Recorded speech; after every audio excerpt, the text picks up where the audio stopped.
Hi everyone, my name is Lopa, and for today I'm going to present a topic from biology.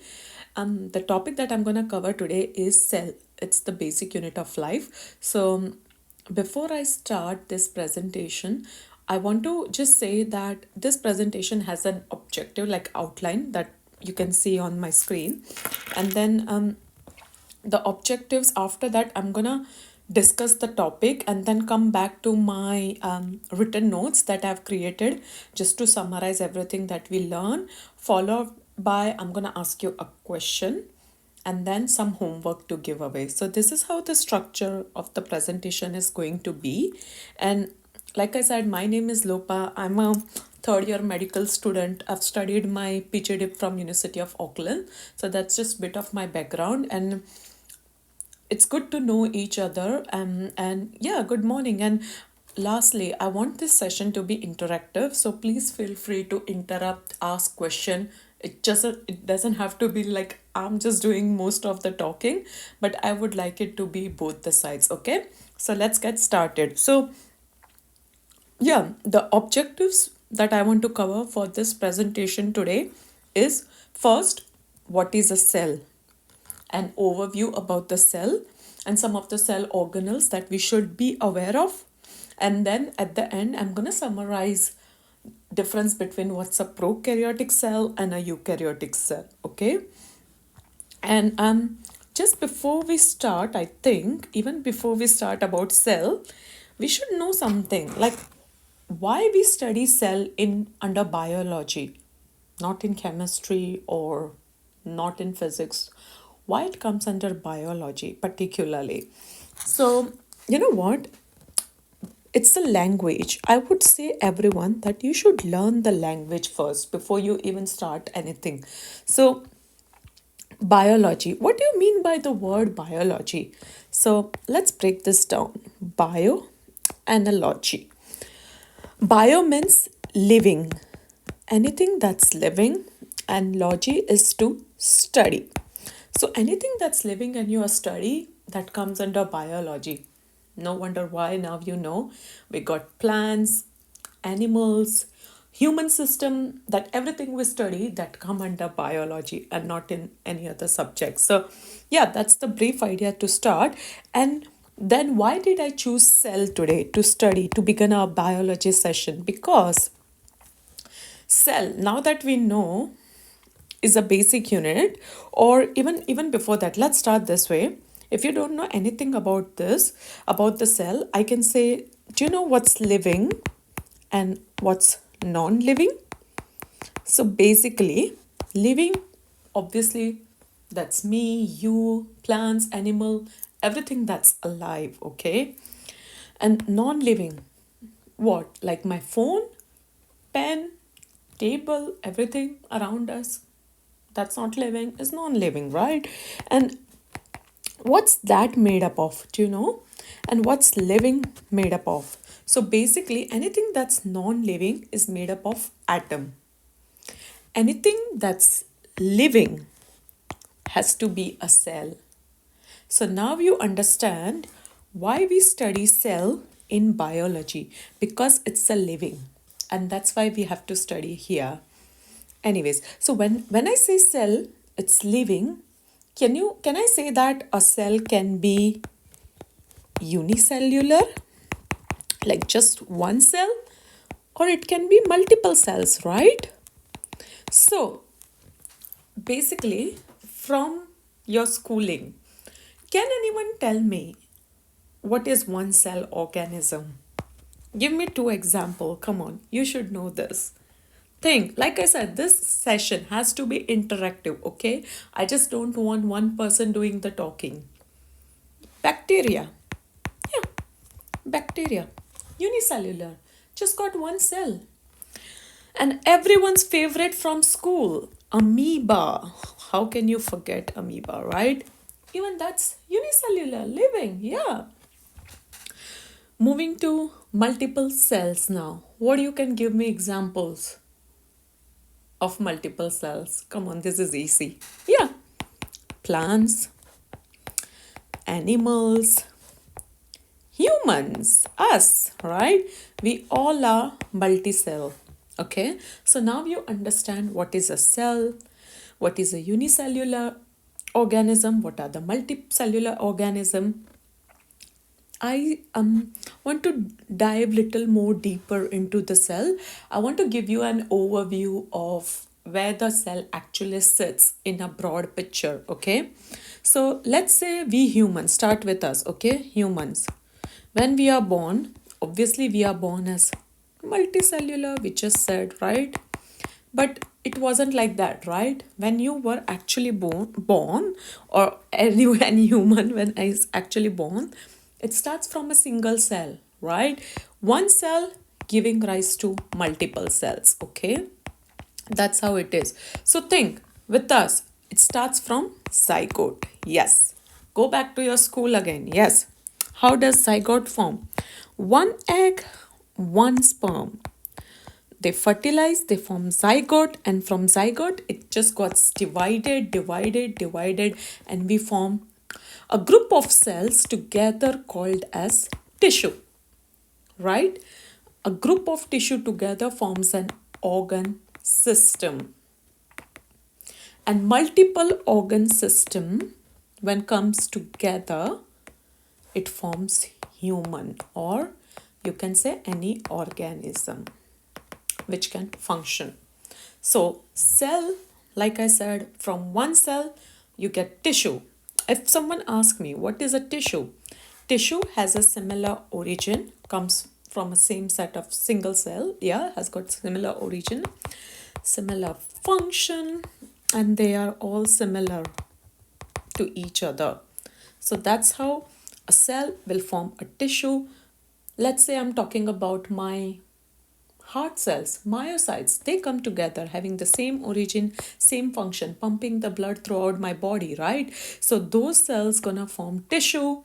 Then I can form my organ, which is the cardiovascular system, which basically pumps the heart. And like that, let's say another cell from brain comes together, forms the neurons and other brain cell, and we form the central nervous system. Another cell from GI, like we form the GI system, gut. All this then organ system will form a human in the end. So that's how I wanted to give you an idea of how the cells are sitting in a broader picture when we talk. Okay, let's go to some of my notes, the handwritten notes, to summarize what we have studied so far. So I've told you what is biology, the meaning of biology, cell. Yes, let's look at the definition now. Now that you understand little bit about a cell. So cell is a basic unit of life. Like I said, it's a building block, okay? And the fact we got lots of cells, okay? That's what I've said. We got 100 trillion cells. So you can see how complex and multicellular a human body is, okay? Going back to the basic that I covered initially, like how would you differentiate between a living and non-living? So non-living would have atom, living would have obviously cell. That's why you call it a living organism. And then those cells can be either a unicellular or a multicellular, okay? Your favorite bacteria or the bacteria we know that exists in the world are all mostly unicellular. And then amoeba, which is single cell, and then you got some multiple. So this is just an example of what we have discussed so far. So now you should ask me further, ma'am, now that I know what a cell is about, can you give me more characteristic, or what's the peculiarity, or what's the main function of the cell? So what do you call a cell? Like what's its job basically? So any cell that exists should have an independent existence, okay? That's where we start. And the reason why I say independent existence, like bacteria, they are single cellular, they still survive, right? They got their own existence. Second, they should be able to perform all the essential functions. Again, right? So if they fulfill this basic definition, they are the cell. That's the property it has. So now let's modify the definition little bit. We know it's the basic unit of life, but I can say the cells are structural, functional and fundamental unit of life, okay? And they carry the genetic information in the form of a DNA. So this is the basic property of cell. You don't find that in atom, okay? Atom cannot perform function on its own. It doesn't have life. That's why we have like non-living things and living things. But this is just another fun fact. There are viruses out there which are classified as living and non-living. It's a different topic to cover some other day, but just I wanted to give you an exception, because in biology, always remember there are going to be exceptions to every rule, okay? So the rule we set here, we said cell is a living, okay? So the exception here is virus, because they are living and non-living. They are like in the borderline. Anyways, that's to cover on some other day. Okay, I also give you an overview of where a cell sits like. So like I said, atom, which is non-living, it doesn't have its own existence, but the atom will come together to form molecule, organelles, and then you have your cell. From here, you can say it's a living, okay? From cell, it forms tissue, organ systems, and then the whole organism. The one example that we just spoke about, the heart cells, right? I've told you one, like zygote gonna form multiple heart cells, which gonna form the tissue. It's gonna form the cardiovascular system, and then like the heart, that's your organ, sorry, and cardiovascular system, and then similarly another cell gonna form your brain, like the neurons and the other brain cell, and then you have central nervous system, and then again the organ. Okay, so this is how actually a cell fits in a broader perspective. Okay, now you should ask me, okay, now I understand general about cell, but what's inside the cell? If I look cell in a microscope or under electron microscope, what would I see? Okay, so every cell has cell organelles, okay?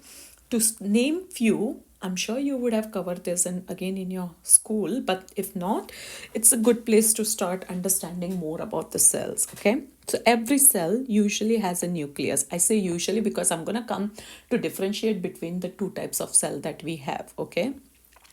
So this has a nucleus. Usually a cell would have a nucleus, would have a cell membrane. So nucleus, what's the nucleus? It's like, you know how in your body you have brain? Every cell has a nucleus, like a little brain, okay, which controls about everything about the cell. Then you got the cell membrane. This is the cell membrane. It's like entry and exit. Do you see this yellow thing? Yeah, that's the cell membrane. Entry and exit, okay, like we have at the door, in the house we have the doors, similar. Then you got the cytoplasm. It's this, the fluid you see here, it says cytoplasm. Then you got the mitochondria. Oh, you should know the mitochondria, right? It's the powerhouse of the cell. We generate ATP there. Then you got some lysosome, endosome, and then the next interesting thing you got is the endoplasmic reticulum, which is mainly for protein synthesis, right? Protein translation. We'll cover that again in the detail, but this is just to give you an introduction. I want to plant a seed in your head, what the cell is, what are the cell organelles, what types of the cells I should be aware of. So, okay, that's why I'm saying just know what the cell has. Then you got Golgi, okay? So this is how we understand what a cell is, the cell organelles, how the cell sits in a broader picture. Let's move to the next part of the presentation, which is almost the last topic we need to cover. When we talk about the cell, there are some cells that are primitive, and there are some cells that are the most evolutionary, like humans, okay? We didn't come straight away on earth. It's all the process of evolution, right? So this is like a primitive cell, this is like an advanced cell. So when I say a primitive cells, let's say a prokaryote, again, break down the term. The best way to learn biology is to understand the language. Break the terms, you would know it better. In a long run, you would remember the terms and you would understand what they're trying to say, okay? So we say pro means before, anything that's primitive, and karyotes means nucleus, where U means true. It's a true nucleus. So when I say why they say, like, why they just emphasize on nucleus, because I've said just now, it's the brain of the cell. Everything is just done with the help of nucleus. So there are some cells, like the unicellular cells, especially the bacterial cells, they don't have nucleus. Just the one cell doing all the job. I know, amazing, isn't it? Where other, you have nucleus which controls the cell, right?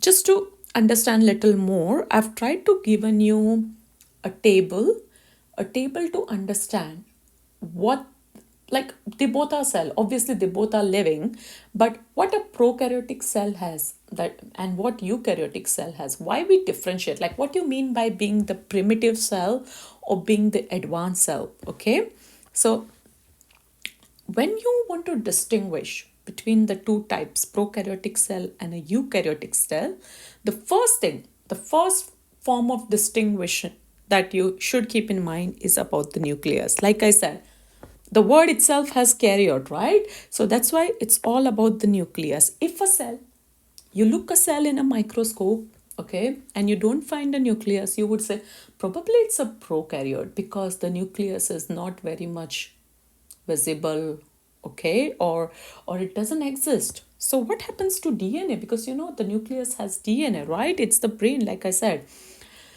Those cells have DNA in the form of a circular DNA and just floats in the cytoplasm. Out of curiosity, I'll show you. Look here. Do you see? There's no nucleus. There's no defined nucleus. See, eukaryote. Oh, they got the nucleus. I can see a round structure sitting in the middle. Here, oh, there's no such thing. This is plasmid. This is not nucleus, okay? They got nucleoid. Yeah, they don't have nucleus. And the DNA, it's floating in the cytoplasm. Cytoplasm, I've just told you, it's the sheet, like the one that you see here in the background. Yes, it's like the fluid material.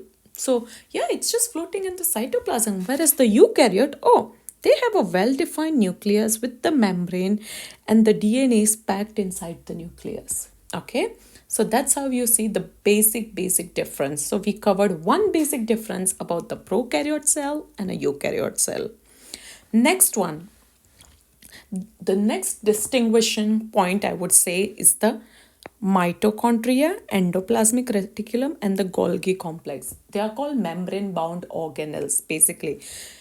Just covered, mitochondria is the powerhouse, endoplasmic reticulum is for the protein translation, and Golgi is after the protein translation, they have to do sorting. This is much advanced.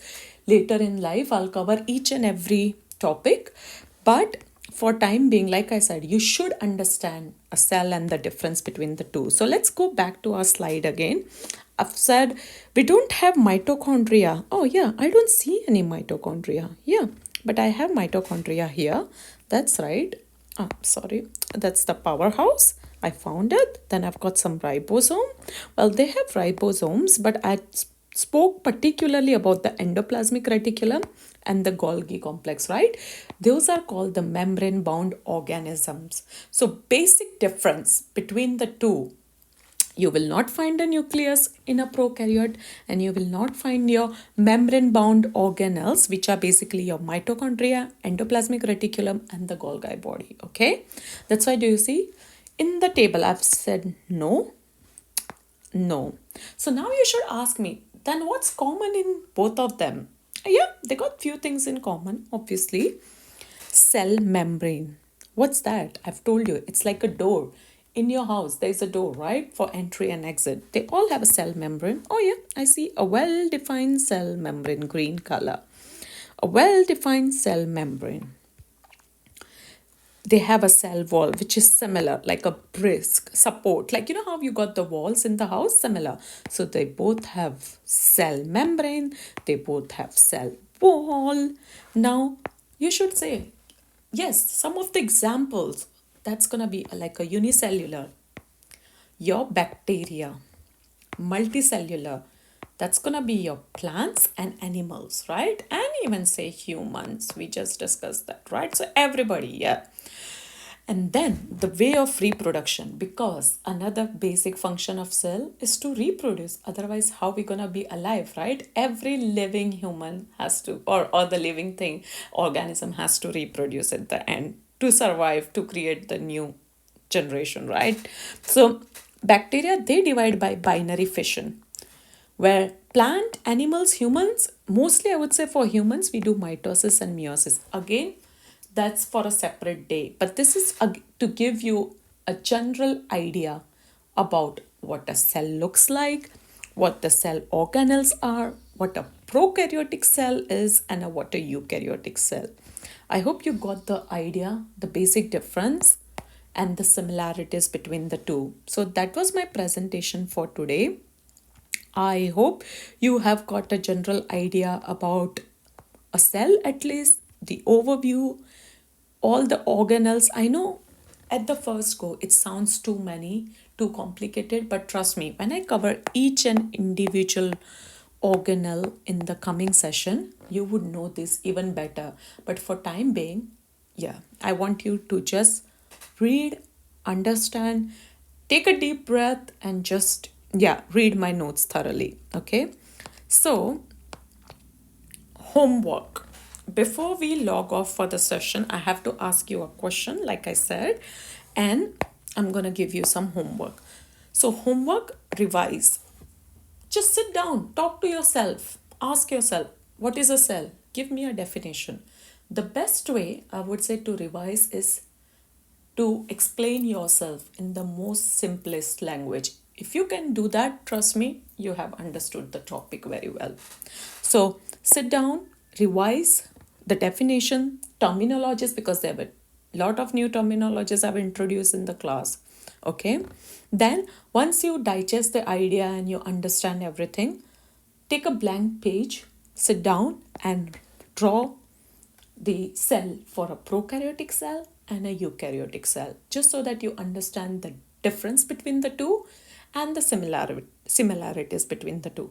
And then just give yourself some examples, like what I would call a prokaryotic cell, what I would call a eukaryotic cell. So if you do this homework before we meet for our next session, trust me, you will have a better understanding for the next topics. It's just going to be much simpler, because this was just all about the introduction that we have covered today.